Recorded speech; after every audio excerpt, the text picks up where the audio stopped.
The hallways of Lincoln Heights Academy echoed with laughter and chatter as students rushed between classes. Among them walked 15-year-old Ethan Martinez, clutching his books tightly against his chest, eyes fixed on the polished floor.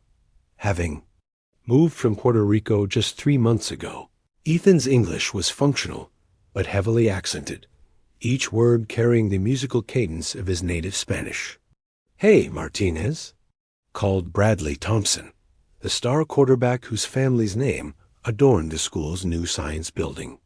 "Tell us again how you say mathematics in your funny little voice." The group surrounding Bradley erupted in laughter. Among them stood Olivia Winters, whose golden hair and designer clothes marked her as untouchable royalty in the school's hierarchy. She didn't laugh, but her silence was equally damning. "I have to get to class," Ethan mumbled, the words thick on his tongue, which only generated more mockery. "I have to get to class," Bradley mimicked, exaggerating every syllable. "Someone translate what he's saying." Mrs. Reynolds, the English literature teacher, appeared in the doorway of her classroom. "That's enough, Bradley." Everyone inside. Inside the classroom, Ethan slid into his seat in the back corner. Literature was simultaneously his favorite and most dreaded subject. He loved the stories, but dreaded the inevitable moment when Mrs. Reynolds would call on him to read aloud. "Today we're discussing The Great Gatsby," Mrs. Reynolds announced. "Ethan, would you please read the first paragraph of Chapter 3? His hands trembled as he opened the book. The paragraph swam before his eyes. Beautiful words he understood perfectly, but couldn't pronounce without revealing his accent. The parties at Gatsby's mansion were ... He began, each word careful and measured. "Louder, Martinez, we can't hear your accent. I mean, your voice," Bradley called out, triggering snickers across the room. Mrs. Reynolds frowned. "Bradley, principal's office. Now." But the damage was done. Ethan's cheeks burned with humiliation as he finished the paragraph, each word a struggle against his native tongue. That evening, alone in his modest apartment while his mother worked her second shift at the hospital, Ethan made a decision. He opened his laptop and began searching for accent reduction videos. Next, he created a document titled My Promise and typed a single sentence. "One day, I will return to Lincoln Heights, and no one will laugh at how I speak." Little did he know that across town, in her family's mansion overlooking the city, Olivia Winters was writing in her journal about the new boy whose eyes held stories she wanted to understand, and whose silence in the face of cruelty had stirred something unexpected within her. 7 years passed like turning pages of a well-worn book. Ethan Martinez stood before the mirror in his Boston apartment, adjusting his tie. The reflection showed a changed man, confident, polished, with only the faintest trace of an accent that now sounded more sophisticated than foreign. His Harvard doctorate in sociolinguistics hung framed on the wall, alongside numerous academic achievements. His phone buzzed with a message from Professor Williams. "They accepted your application. Lincoln Heights Academy is offering you the visiting professor position for their Senior Advanced Placement Program. Congratulations." Ethan's heart quickened. The prestigious private school had initiated a college-level program for their seniors, partnering with elite universities to bring doctoral candidates as visiting professors. And now, Lincoln Heights, the very school where he'd once been mocked and ostracized, had selected him. He scrolled through his contacts, finding his mother's number. After his father's death, she had worked countless hours to give him opportunities, her own accent never fading despite decades in America. "Mama, I got the position," he said when she answered, allowing his natural accent to flow freely, as it always did with her. "Me-hee-ho," she replied, her voice breaking with pride.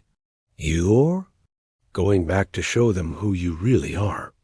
"Not for revenge," Ethan clarified, looking at the old photograph on his desk, a skinny, scared teenager with downcast eyes. "For closure." Later that evening, as Ethan packed his designer suits and collected the materials for his semester-long seminar on language, power, and identity. His phone rang again. The caller ID displayed Dr. Reynolds. "Ethan," his former English teacher said warmly, "I heard the news. I've been following your career since you left Lincoln Heights." "You were the only one who believed in me back then," Ethan replied, remembering how she'd given him extra assignments, books on tape, and endless encouragement. "The school has changed," she continued, "but some things remain the same. The Thompson family still has significant influence, and Bradley's sister is now on the board. And Olivia Winters returned last year as the head of the arts department." Ethan paused, the memory of golden hair and silent complicity flashing in his mind. "Will that be a problem?" Dr. Reynolds asked gently. "No," Ethan replied, his voice steady. "It's been a long time. We're different people now." As he hung up, Ethan caught sight of himself in the mirror again, no longer the frightened boy who had left Lincoln Heights, but a man returning with purpose.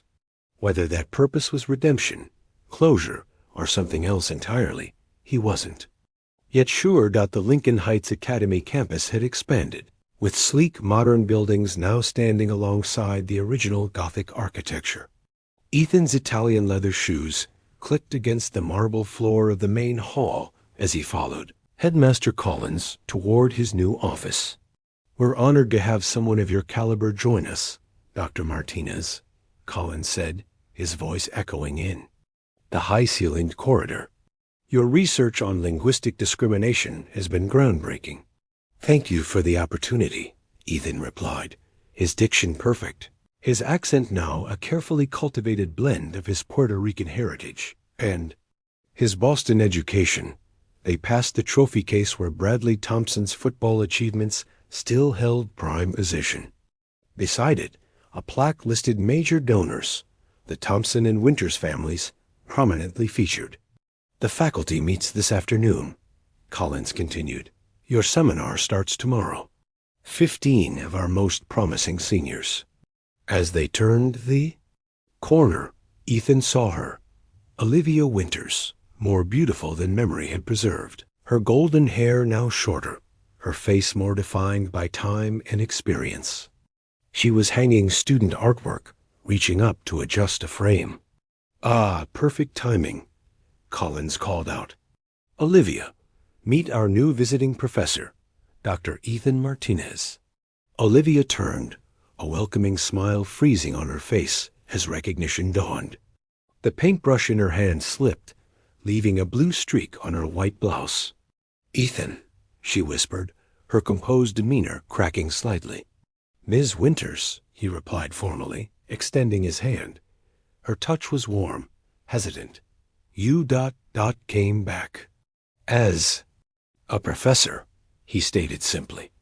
The awkward moment was interrupted by a sharp voice from the end of the hall. "Mother," the gallery called about the young woman stopped, staring at Ethan. "Sorry, I didn't know you were with someone." "Emma, this is Dr. Martinez," Olivia said, recovering her poise. "He'll be teaching the AP linguistics seminar you signed up for." Emma Thompson Winters looked between them, curiosity in her eyes. Eyes exactly like her father's. "Nice to meet you, Dr. Martinez." Later, alone in his office, Ethan stared out the window at the campus where he'd once felt so small. Bradley Thompson's daughter was in his class. Olivia was Bradley's wife. The past wasn't just returning. It was colliding with his present in ways he hadn't anticipated. His phone chimed with a text from Dr. Reynolds. "Dinner tonight? There's more you should know." As he texted back his acceptance, a knock sounded at his door. Olivia stood there, composed once more, her blouse changed. "We should talk," she said quietly, "before tomorrow." Rain pattered against the windows of the upscale restaurant, where Ethan sat across from Dr. Reynolds, now in her 60s, but still sharp-eyed and perceptive. "You've done remarkably well for yourself," she said, raising her wine glass. "Harvard, Published research, TED Talks. I've watched them all. I wouldn't be here without your encouragement, Ethan replied sincerely. Her expression grew serious. There's something you should understand about what happened after you left. Olivia and Bradley's marriage wasn't what everyone expected. It ended 5 years ago, rather publicly. Ethan's mind flashed to his brief, tense encounter with Olivia. That afternoon, Emma kept his name, along with Olivia's. Bradley's in Chicago now, remarried, rarely visits.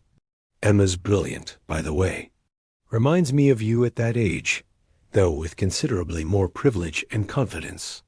As Dr. Reynolds detailed the changes at Lincoln Heights over the years, Ethan's phone lit up with a message from an unknown number. I couldn't say what needed to be said today. Coffee at the Blue Door, 9 p.m. Olivia. Later, Ethan entered the quiet cafe across from campus. Olivia sat in the corner, looking more casual in jeans and a cashmere sweater, her professional armor shed. I wasn't sure you'd come, she said as he sat down. I'm curious what couldn't wait until tomorrow, he replied. Olivia took a deep breath.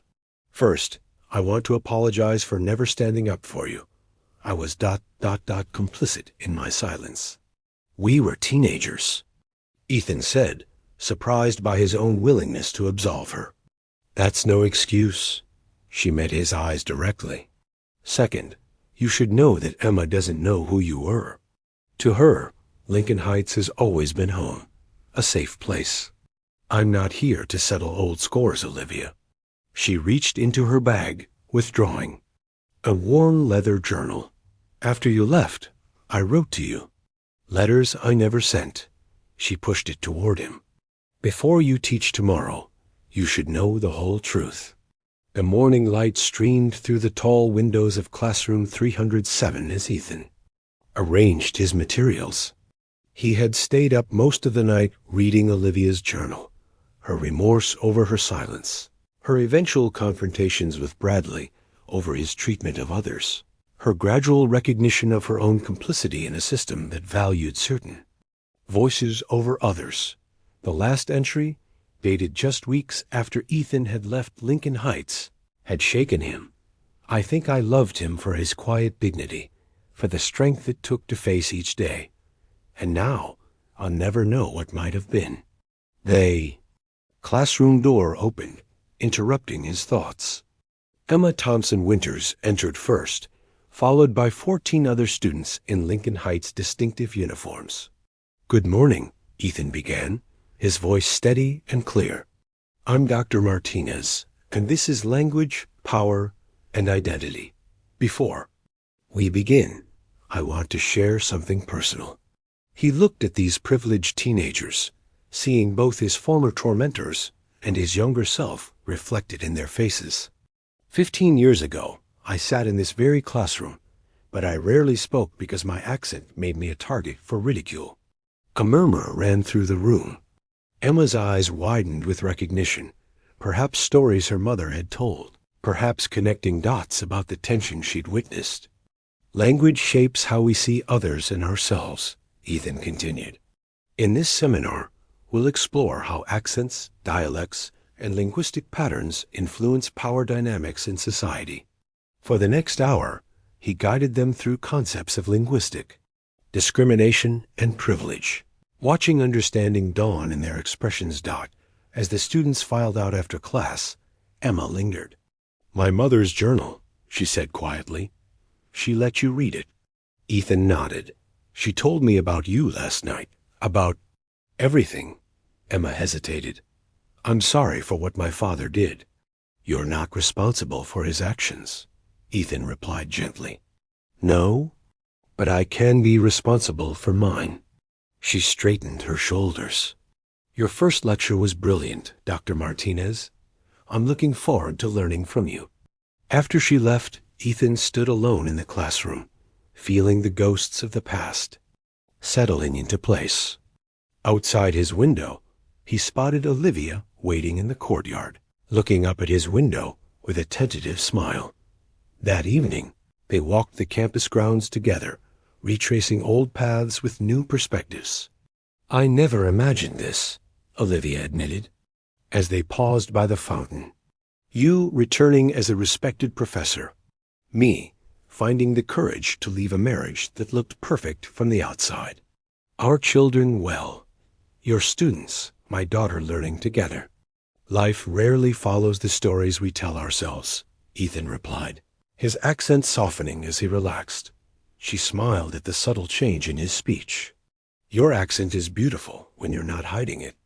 I've learned when to adapt and when to simply be myself," he said, realizing as he spoke that the lost, bullied boy had finally found his voice, not by erasing his past, but by embracing it fully. As they continued walking, their hands brushed, then linked, beginning a new chapter. Neither could have foreseen when they had walked these same paths 15 years before.